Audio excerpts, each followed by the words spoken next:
అదంతా ఎక్కొచ్చినాం కదా, అదంతా కనిపిస్తుంది. మళ్ళీ ఇటువంతుకు చూస్తే మొత్తం ఇదంతా కూడా ఆకుపచ్చటి పరుపు వరిసినట్టు, తివాచి వరిసినట్టు ఎంత ముద్దుగున్నది చూడండి.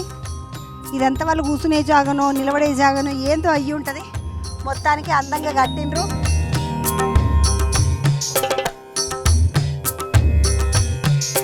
ఇప్పటిదాకా ఇటువైపు నుండి ఎక్కేసి వచ్చినాం కదా, ఇంకొక గిరగిర తిరిగే మెట్లు ఉన్నాయి. ఆ మెట్ల దిక్కులు ఎక్కించి మనం కిందికి పోదామండి. మొత్తానికి అన్నిటికన్నా మీద పైన భువనగిరి గుట్ట 800 అడుగుల మీదకి మొత్తానికే పైకి వచ్చిన తర్వాత మనకు ఏనుగు అంబారీలాగా కనబడేటటువంటి చోటు ఏదైతే ఉంటుందో, కిందికెంచి చూస్తే కార్లకెంచి, బండ్లకెంచి, బస్సులకెంచి పోతుంటే ఏదైతే మనకు తొవ్వలో వచ్చేటప్పుడు ఏనుగు కూర్చున్నట్టుండి, ఏనుగు మీద ఒక ఏనుగు అంబారీ ఉంటుంది. దాని మీద ముద్దుగా అందమైన కట్టడం లెక్క అనిపిస్తుంది కదా గుట్ట మీద. ఆ కట్టడము ఇక దీనికన్నా మీద కోనికి ఏం లేదు. ఇడిదాకా మొత్తానికి వచ్చేసినాము. 800 అడుగులు ఎక్కితే 2 బాటల నీళ్ళన్న తాగుతాము. ఆయుసమైతే వస్తుంది. ధైర్యం ఉండాలా, నడిచే ఓపిక ఉండాలా, పట్టుదల ఉండాలా. ఎక్కి సుత్తాం అన్నట్టుగా ఉండే పిల్లలు ఎవరైనా ఉంటే దబదబ ఎక్కి రావచ్చు. పెద్ద మనుషులైనా నా అంత వయసు ఉన్నా సరే ఎక్కగలము అన్న ధైర్యం ఉన్న ఎవరైనా ఎక్కొచ్చు. కానీ ఎక్కుతుంటే మంచిగా అనిపిస్తుంది, చాలా బాగుంది. అటువైపు నుండి ఎక్కినాము, ఇంకో దిక్కు నుండి దిగుతున్నాము.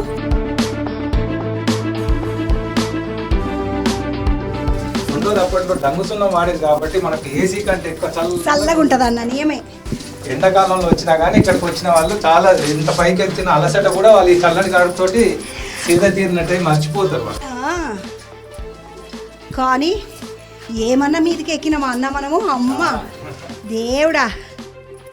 అవతల మందికి ఎంచి ఎక్కినా, యువతల మందికి ఎంచి దిగినా అన్న. గిదా మనం మీదకెంచి చూస్తే కనబడ్డది. ఇప్పుడు బారాదారిలో అప్పుడు రాజుగారు ఎప్పుడైనా ఇక్కడికి వచ్చినప్పుడు ఇవన్నీ మొత్తం డోర్లు ఇవన్నీ ఉండేది పరదాలతో.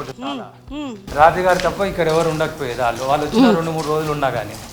ఆ తర్వాత కింద సైన్యానికి సంబంధించిన ముఖ్యులు ఉండే వాళ్ళ కింద ఇది చెరోకా అంటాం.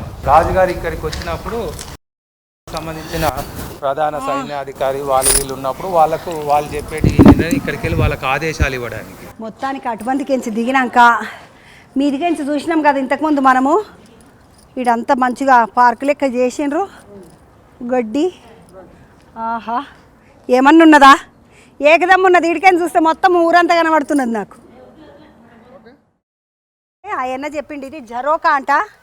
రాజు ఏమన్నా సైన్యాధ్యక్షునికి పెద్ద పెద్ద సైనికులకు ఎవరైతే ఉంటారో పెద్ద పెద్ద మంత్రులు వాళ్ళందరిని అట్లా కింద నిలబెట్టి ఇట్లా మీదికెంచి ఈ జరోకాలకెంచి నిలబడి సందేశాలు, ఉపన్యాసాలు అవన్నీ ఏమేమి ఇస్తుండేనో వాళ్ళకి చెప్పాల్సినటువంటి మాటలన్నీ ఇడికెంచి, ఆదేశాలన్నీ ఇడికెంచి చేస్తుండే అనమాట. ఏకదమ్ము ఉన్నది కదా. ఆహా ఎంత బాగున్నదో, మంచిగా ఉన్నది.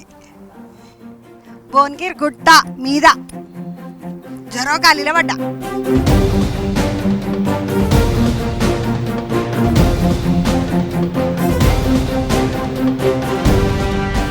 ఇళ్ళకించి మళ్ళీ కిందికి దిగుతున్నాం.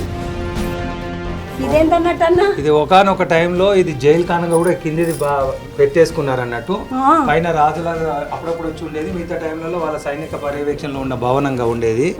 వాళ్ళ దగ్గర ఉన్న గజ నేరగాళ్ళు, చాలా తీవ్రమైన నేరగాళ్ళను పరిగణించిన వాళ్ళని ఇక్కడ బంధించేది. ఈ 2 అవే అన్నట్టు, ఈ 2 ప్రాణాలు అవే అన్నట్టు. దీంట్లో ఉన్న ఇనుపజాలు అన్ని స్క్రాప్ కిందకి వెళ్ళిపోయినాయి.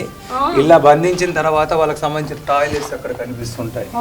వాష్రూమ్ తర్వాత వీళ్ళని కఠినమైన శిక్షలు అంటే 2-3 డేస్, ఒక 1 వీక్ వరకు ఉంచిన తర్వాత వాళ్ళ శిరచ్ఛేదాలు ఇవి చేసుకుంటూ చేసేది అన్నట్టు.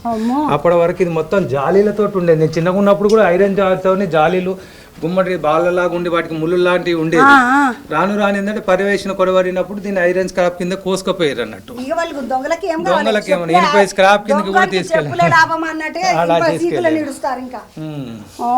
నేను చూస్తున్నా ఈ 30-35 ఏళ్ళ నా వయసు, నాకు ఊహ తెలిసినప్పటి నుంచి 30-35 ఏళ్ళ నుంచి భువనగిరి కిలాన్ని ఒక 20-25% దాని కొంత పాడు చేసిన విధానం కనిపిస్తుంది అన్న. నేను చిన్నగా ఉన్నప్పుడు చూసిన మెట్లే కానీ ఇవన్నీ కానీ స్లాబ్ ఇవన్నీ ఉండేవి కూడా చూసేది.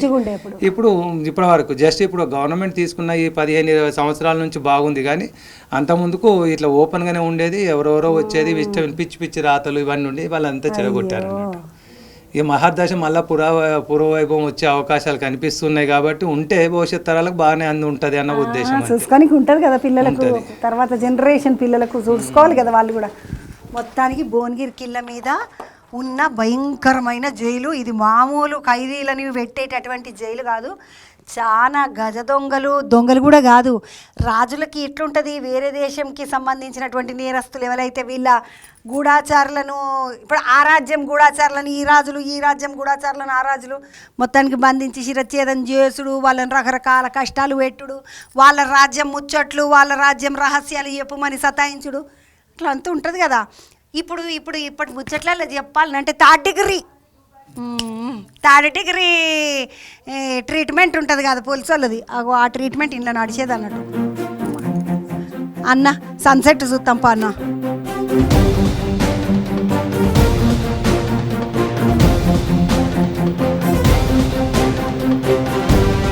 మొత్తానికి జైల్లోకేంచి కిందికి వస్తే ఇగో ఈ 2-3 మెట్లు అంతది దుంకుతే అవతల మంది కోవచ్చు అంటే దుంకి చూస్తామంటని అన్న పడను కదా.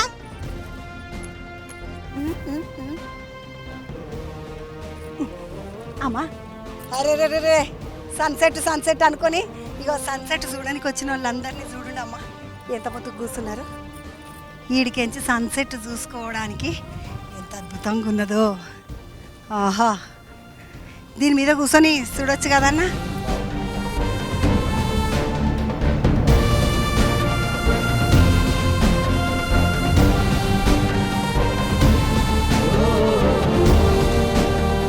ఫిరంగిలకు సంబంధించినటువంటి వర్క్ షాప్ మీద ఉంటుండేనమ్మా అని చెప్పిండు కదా, ఫిరంగిలు తయారు చేసేది. మీరు ఒక్కసారి ఇట్లా చూస్తుండండి.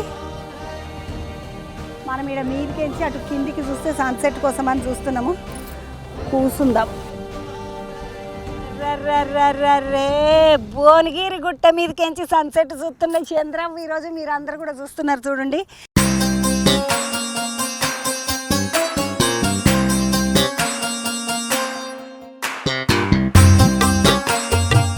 సూర్యుడు రంగు మారుతూ కిందికి వెళ్ళిపోతుంటే తూర్పున ఉదయించి పడమిటికి అస్తమించేటటువంటి సూర్యుడు ప్రతిరోజు ఎవరు వచ్చినా ఎవరు రాకపోయినా ఎవరున్నా ఎవరు లేకపోయినా ఆయన డ్యూటీ ఆయన కరెక్ట్గా చేస్తాడంటారు కదా. ఇగో ఆయన సమయం అయిపోతున్నది, ఆయన డ్యూటీ దిగుతున్నాడు. సూర్యుని చూస్తుంటే ఆ రంగును చూస్తుంటే నిజంగా ప్రాణం అంతా ఇట్లా ఆహా అనిపిస్తున్నది. ఎంత ఎర్రటి వర్ణంలోకి వస్తున్నాడో చూడండి స్వామి. సూర్యుడు మనందరికీ వ్యవసాయం ద్వారా నీళ్ళ ద్వారా రకరకాలుగా మనందరినీ రక్షించేటటువంటి ప్రత్యక్షమైనటువంటి భగవంతుడు అంటారు. ప్రత్యక్ష దైవం సూర్య భగవానుడు అంటారు. సూర్య భగవానుడికి గుడులు కూడా ఉంటాయి ఆడాడ. ఇగో ఈరోజు సూర్య భగవానుడు సూర్యాస్తమయం అవుతుంటే స్వామికి దండం పెట్టుకొని కిందికి పోదాముండిగా. సూర్యాస్తమయం అవుతున్న సమయంలో మనం భువనగిరి గుట్ట మీదకెళ్ళి సూర్యాస్తమయం చూసినాం. ఏమన్నా ఉన్నదా, అద్భుతంగా ఉన్నది.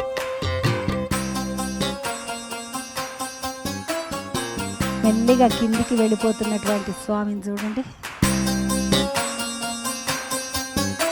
ఆ సూర్యుని మీద కూడా మేఘాలు కూడా ఎరుపు వర్ణంలోకి వచ్చినాయి చూడండి.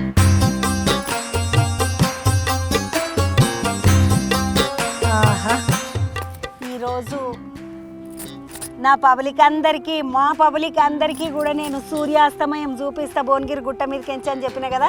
చూపించిన నా మాట నేను నిలబెట్టుకున్నా. మీ అందరి కోసం కిందకెంచి పైకి వచ్చిన నేను చూడాలనుకున్నా, మీ అందరికీ చూపించిన. మంచిగా అనిపించింది కదా.